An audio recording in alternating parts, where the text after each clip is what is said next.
بسم الله الرحمن الرحيم. الحمد لله رب العالمين، والصلاة والسلام على نبينا محمد وعلى آله وصحبه أجمعين. أما بعد، مشاهدي الأكارم، سلام الله عليكم ورحمته وبركاته. أهلا وسهلا ومرحبا بكم في حلقة جديدة من برنامجكم رسالة سلام. ما زلنا نتحدث عن الأماكن التي يحبها النبي صلى الله عليه وآله وسلم، والأماكن التي لا يحبها عليه الصلاة والسلام، ومن ذلك جبل أحد. فجبل أحد كان يحبه النبي صلى الله عليه وسلم حبا عظيما، وكان كلما دخل إلى المدينة المنورة قال: هذا أحد جبل يحبنا ونحبه.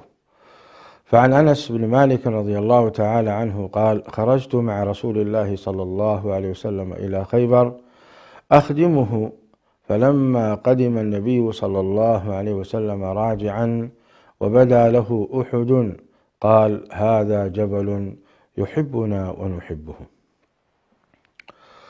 وهكذا كان عليه الصلاة والسلام إذا رجع من غزوة تبوك قال ذلك، ولما رجع أيضا من مكة قال ذلك. فتكرر منه صلى الله عليه وسلم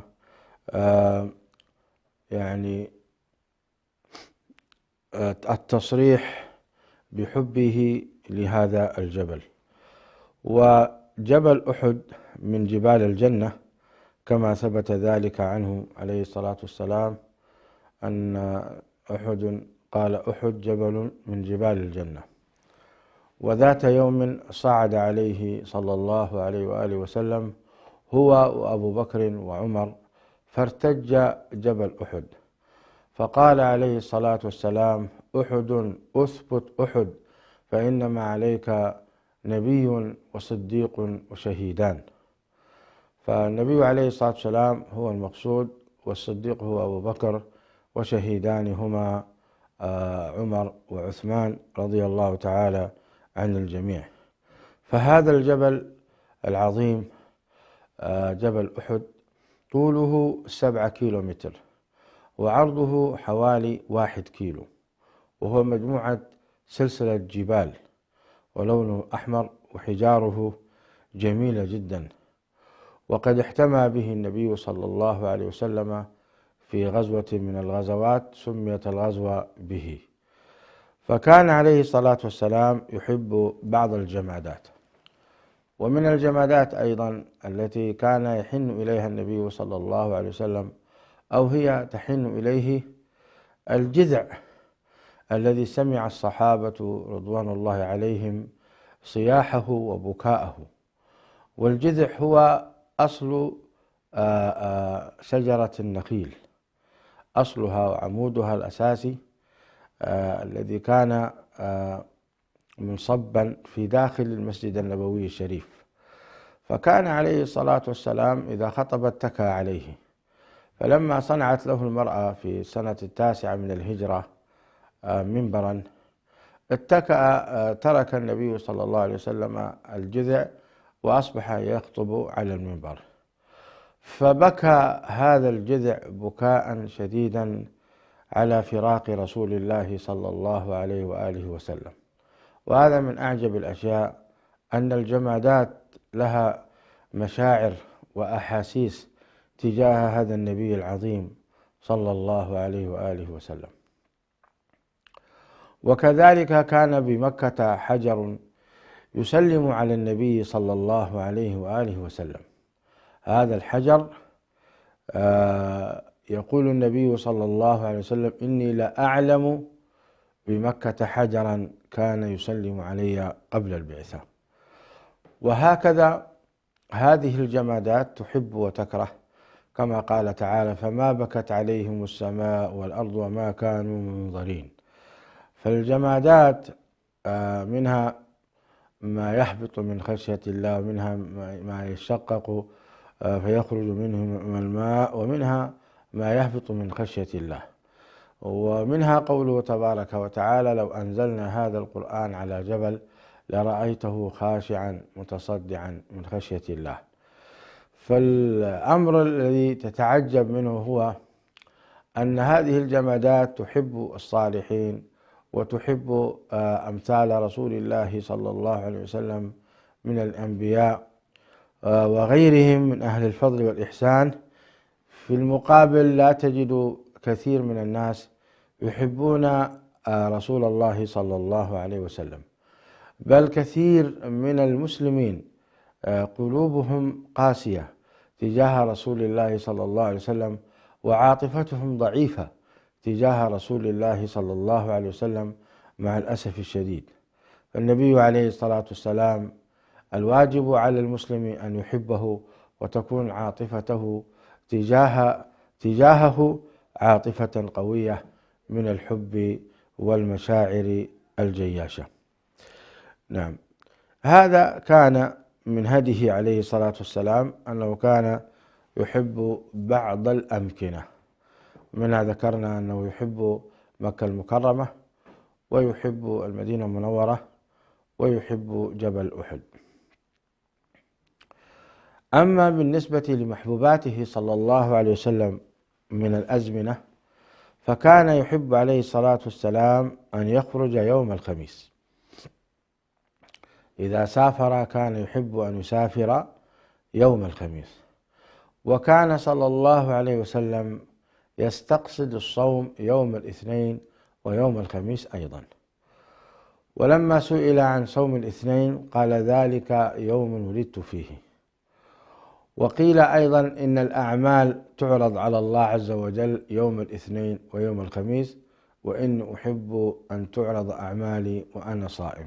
الله أكبر، الله أكبر. ربنا ظلمنا أنفسنا وإن لم تغفر لنا وترحمنا لنكونن من الخاسرين.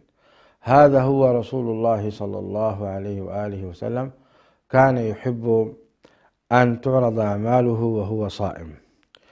وقيل كان يحب السفر يوم الخميس بعد الفجر، لأنه كان يتفاءل صلى الله عليه وسلم بالاسم الحسن، كما في الحديث وكان يعجبه الفأل.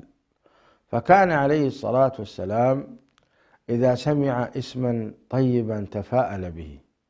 وكان يخرج يوم الخميس لسببين: الأول لأن يتفاءل بهذا الاسم لكونه يوم يعني تعرض فيه على الله عز وجل الأعمال، وكانت معظم سفرياته عليه الصلاة والسلام في الله ولله، ويحب أن تعرض هذه الأعمال يوم الخميس.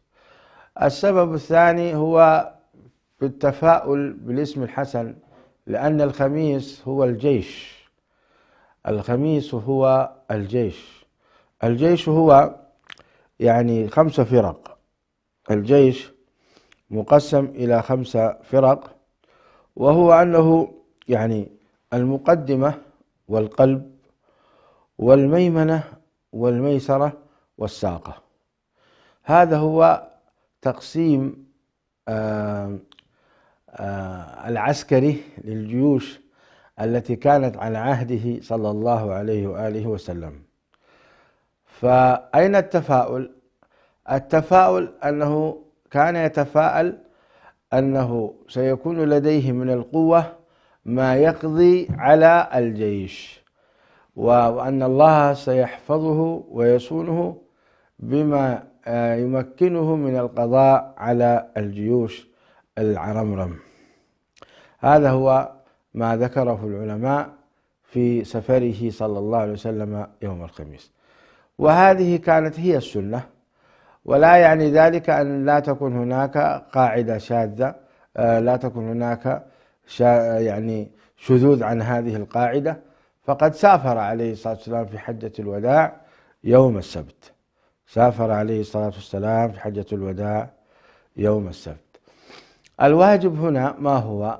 الفائدة أننا إذا أردنا أن نسافر وكان بإمكاننا أن نسافر يوم الخميس فلنفعل، ولنحتسب في ذلك الأجر اقتداء برسول الله صلى الله عليه وآله وسلم.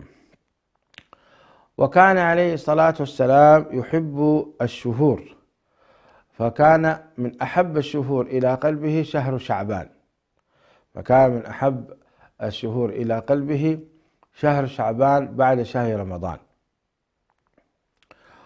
وبلا شك النبي عليه الصلاة والسلام كان يعظم ما يعظمه الله عز وجل، ويحترم ما يحترمه الله تبارك وتعالى من الأزمنة. والله سبحانه وتعالى يخلق ما يشاء ويختار، قال تعالى: ويخلق ربك ما يشاء ويختار ما كان لهم الخيرة. وبالتالي قد اختار الله عز وجل شهر رمضان، واختار سبحانه وتعالى 27 من يوم رمضان، ليلة 27 من رمضان لتكون ليلة القدر، وهذا قول عامة أهل العلم. واختار الله سبحانه وتعالى يوم الجمعة ليكون عيدا للمسلمين. فالاختيار والاصطفاء من الله عز وجل نسأله سبحانه وتعالى أن يختارنا وأن يصطفينا من عباده الصالحين، وأن يوفقنا لكل خير، آمين. فمما اختاره الله عز وجل شهر رمضان الذي أنزل فيه القرآن. كان بإمكانه سبحانه ينزل هذا القرآن في شهر محرم أو سفر أو ربيع الأول وهكذا، ولكن لعلمه سبحانه وتعالى ولحكمته العظيمة اختار شهر رمضان. فكان عليه الصلاة والسلام بلا شك يحب شهر رمضان، ونسأل الله تعالى نحن وإياكم أن يبلغنا شهر رمضان وأن يعيننا على صيامه وقيامه. السؤال هنا: ما الشهر الذي يحبه النبي صلى الله عليه وسلم بعد رمضان؟ الجواب: شهر شعبان. فكان عليه الصلاة والسلام ما استكمل صيام شهر قط، وكان أكثر ما يصوم من شهر كشهر شعبان. فتقول عائشة رضي الله عنها: كان أحب الشهور إلى رسول الله صلى الله عليه وسلم أن يصومه شعبان، بل كان يصله برمضان. هذا الحديث أخرجه الإمام النسائي وصححه الإمام الألباني في صحيح النسائي رحمة الله على الجميع.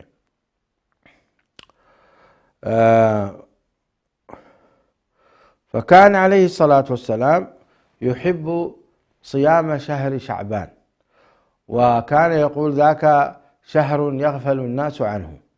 فكان عليه الصلاة والسلام أكثر صياما، وهذا هو أصح قولي العلماء، أن النبي صلى الله عليه وسلم ما استكمل صيام شهر قط إلا رمضان، وكان أكثر ما يصوم من الشهور هو شهر شعبان. وأما حديث أفضل الصيام بعد رمضان صيام شهر الله المحرم، فهذا يدل في التطوع أن صيام الشهر المحرم في صيام غير الراتب التطوع هو أفضل بلا شك. يعني من أراد أن يصوم صياما تطوعا عاما فعليه أن يصوم في شهر الله المحرم. أما الصيام الذي حافظ عليه صلى الله عليه وسلم كصيام الاثنين والخميس وصيام شهر شعبان لكونه قبل رمضان ولأن الناس تغفل عنه، فهذا لا شك أنه صيام مخصوص. هو شك ولا شك أنه تطوع، ولكنه تطوع مخصوص بهذه الأسباب التي ذكرتها لكم مشاهدي الأكارم. ونسأل الله تعالى أن يوفقنا لاتباع هديه عليه الصلاة والسلام في الصيام وفي التعرض لنفحات الله عز وجل قدر الإمكان. فمن استطاع أن يصوم فليصم، ومن استطاع أن يفطر صائما في هذه الأيام فليفعل، ومن لا يستطيع فلا حرج عليه إن شاء الله. طبعا لا يخفى على شريف علمكم مشاهدي الأكارم أن صيام التطوع أجره عظيم وموازينه ثقيلة، فقد صح عن رسول الله صلى الله عليه وسلم قوله: من صام يوما في سبيل الله باعد الله عنه النار 70 خريفا، وفي رواية بعد الله عنه النار 70 خريفا. الصوم الجنة، الصوم يعني وقاية، فالصوم لي وأنا أجزي به. آثار كثيرة تبين في مقام درجة الصيام عند الله عز وجل. نسأل الله تعالى أن يوفقنا وإياكم. ولذلك خصص الله سبحانه وتعالى للصائمين بابا من أبواب الجنة لا يدخله إلا الصائمون. والله أعلم أن المقصود هم المكثرون من الصيام، المكثرون من الصيام خلال العام كاملا، فجزاؤهم دخول الجنة من باب الريان، لأنهم كانوا قد تحملوا الظمأ وتحملوا الجوع خلال أيام الصيف وشدة الحر، فكافأهم الله عز وجل بدخولهم الجنة من باب الريان. نسأل الله تعالى أن يجعلنا وإياكم منهم، آمين. مشاهدي الأكارم، كذلك مما كان يحبه عليه الصلاة والسلام من الثياب كان يحب القمص. والقميص هو ما يسمونه اليوم بالثوب والدشداشة والجلابية. وسمي بالقميص، يقولون أنه سمي بالقميص لأن الإنسان يتقمص فيه ويدخل بجسده كاملا في هذا اللبس. فكان أفضل ما يحب النبي عليه الصلاة والسلام القميص، يعني الثياب. والثياب جمالها أنها تستر الجسد كاملا، فتستر البطن وما حوى، وتستر المؤخرة وتستر، فبالتالي كان يحبها عليه الصلاة والسلام. وكان صلى الله عليه وسلم كما روت أم سلمة رضي الله عنها قالت: كان أحب الثياب إلى النبي صلى الله عليه وسلم القميص. نعم، هذا الحديث رواه أبو داود والترمذي وابن ماجه وصححه الألباني رحمه الله تعالى. فكان عليه الصلاة والسلام يحب القميص. وكان صلى الله عليه وسلم أيضا يحب من الثياب ما كانت ما يسمى بالثياب الحبرة. الحبرة هي ثياب يمنية عليها مخططة وملونة، ومعروفة بالثياب الحبرة، فكان يحبها عليه الصلاة والسلام. فعن أنس بن مالك رضي الله تعالى عنه قال: كان أحب الثياب إلى النبي صلى الله عليه وسلم أن يلبسها الحبرة. وهذا الحديث رواه الإمام البخاري ومسلم.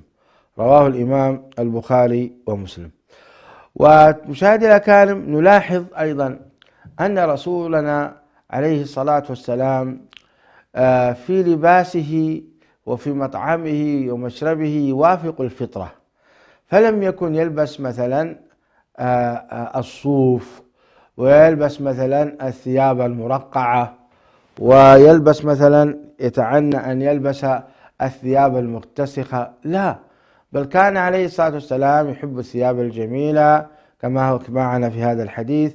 بل في بعض الروايات أن عبد الله بن عباس رأى النبي صلى الله عليه وسلم قد لبس جبة ب1000 دينار، وهذا الأثر حفظته قديما وأنا طالب علم، لم أراجعه حقيقة حاليا، ولكن هو ثابت عن رسول الله صلى الله عليه وسلم أنه أيضا كان عليه الصلاة والسلام أحيانا يلبس الملابس الغالية الفارهة.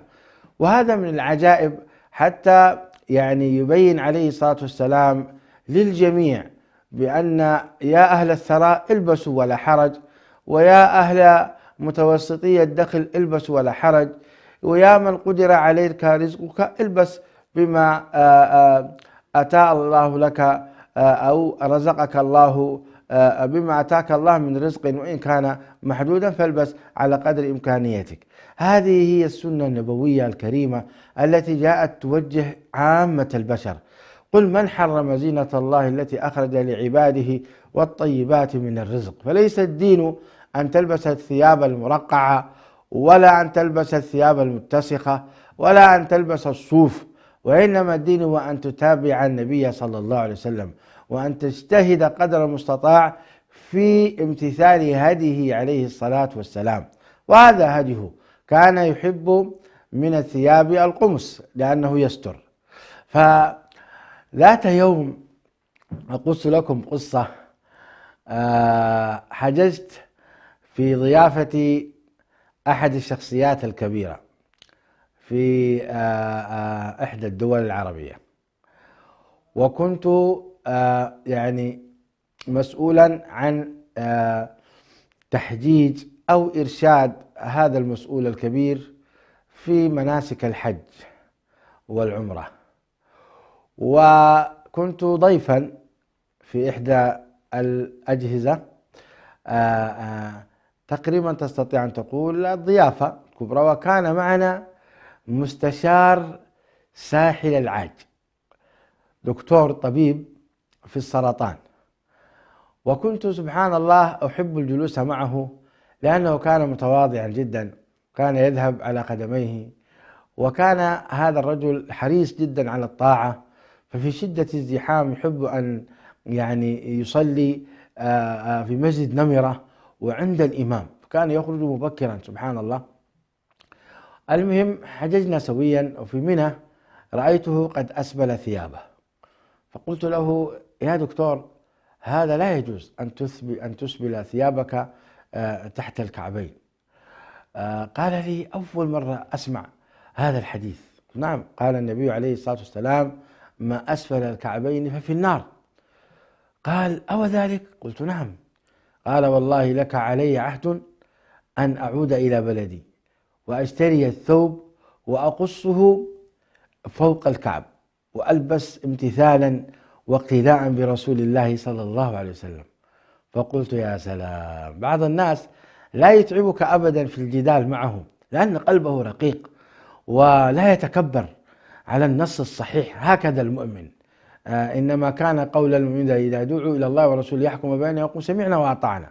أما بعض الناس تجادل يقول لك يا أخي هذا المقصود به الخيلاء وأنا لا أتخيل، يقول لك يا أخي وهذا أيضا فيه خلاف بين أهل العلم وأنا لا أفعل كذا. يا أخي يكفيك حديث النبي عليه الصلاة والسلام لباس المؤمن أنصاف الساقين، ماذا ستفعل في هذا الحديث؟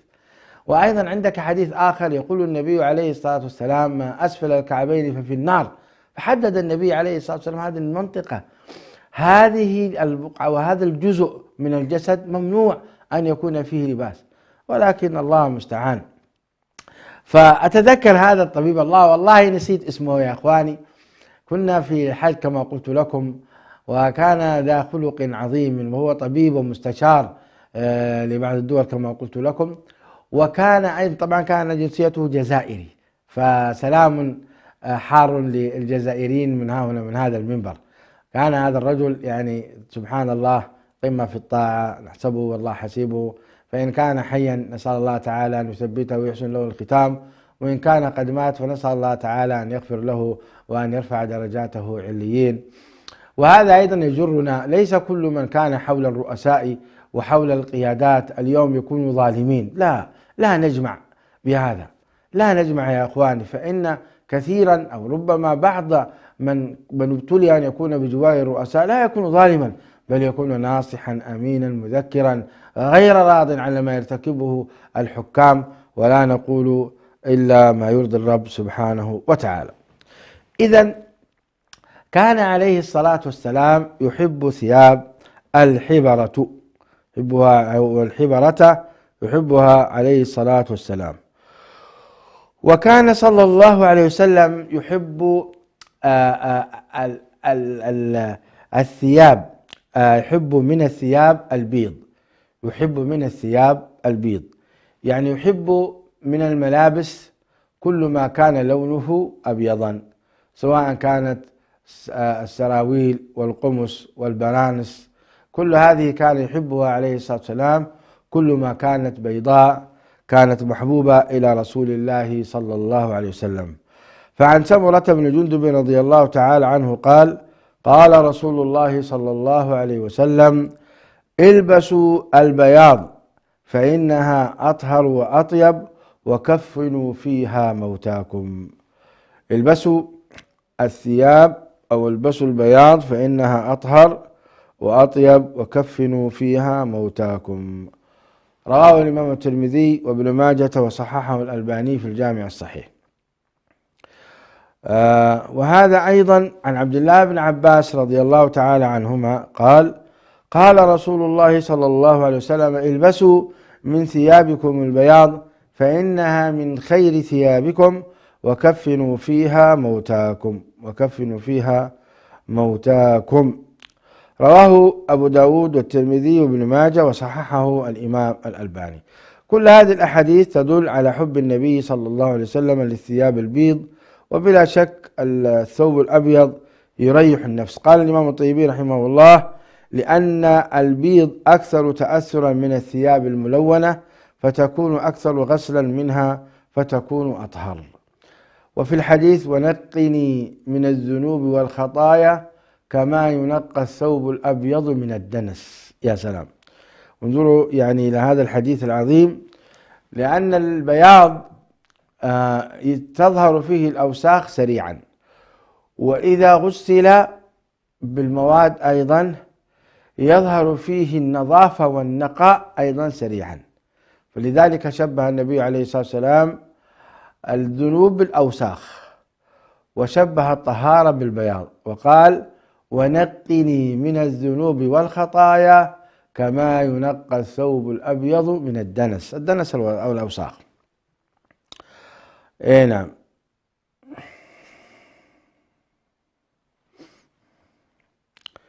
هكذا كان عليه الصلاة والسلام يحب الثياب البيض، وكان يلبسها صلى الله عليه وسلم، ويحب أيضا الحبرة من الثياب. ويشترط في الثياب أن لا يكون أسفل من الكعبين كما ذكرنا، وكل ما كان الثياب والملابس جميلة وحسنة فلا بأس. ولما قال النبي صلى الله عليه وسلم: لا يدخل الجنة من كان في قلبه مثقال ذرة من كبر، قال رجل: يا رسول الله، إني أحب أن يكون نعلي حسنا وثيابي حسنا. فقال النبي صلى الله عليه وسلم: إن الله جميل يحب الجمال. الكبر بطر الحق وغمط الناس. الكبر بطر الحق وغمط الناس، أو كما قال صلى الله عليه وآله وسلم. فهذه السنة النبوية كما قلت سابقا تحثنا على أن نكون موافقين للفطرة، والفطرة تحب الجمال، فسبحان من خلق الجمال وهو الجميل سبحانه، صاحب الأسماء الحسنة والصفات العلى جل جلاله، وهو سبحانه وتعالى أحق بهذا الوصف الجميل: إن الله جميل يحب الجمال. إذن مشاهدي الأكارم، كان عليه الصلاة والسلام يحب النظافة، وكان صلى الله عليه وسلم يحب هذه الملابس من الثياب. وكان عليه الصلاة والسلام يحب من الألوان بعد البياض الخضرة. كان يحب من الألوان بعد البياض الخضرة. فعن أنس بن مالك رضي الله تعالى عنه قال: كان أحب الألوان إلى رسول الله صلى الله عليه وسلم الخضرة، والأخضر من أنفع الألوان للأبصار ومن أجملها في أعين الناظرين. سبحان الله، بلا شك ولا ريب. قال ابن القيم رحمه الله: وكان أحب ألوان الثياب إليه البياض والحبرة، وهي البرود المحبرة، ولم يكن من هديه لبس الأحمر ولا الأسود ولا المصبغ ولا المصقول. المصبغ طبعا المقصود به هو الملون، أما المصقول يعني اسم مفعول يطلق على نوع من الثياب اللطيفة تلبس في أيام الصيف. نعم، هذا كلام ابن القيم رحمه الله تعالى. قال: وأما الحلة الحمراء التي لبسها فهي الرداء اليماني الذي فيه سواد وحمرة وبياض كالحلة الخضراء، فقد لبس هذه وهذه صلى الله عليه وآله وسلم. طبعا لباس أهل الجنة خضر، لباس أهل الجنة لونه أخضر، وورد ذلك في عدد من الآيات كما في قوله سبحانه وتعالى في سورة الإنسان الجبيلة، لا تحضرني الآية الآن، سأتذكرها إن شاء الله.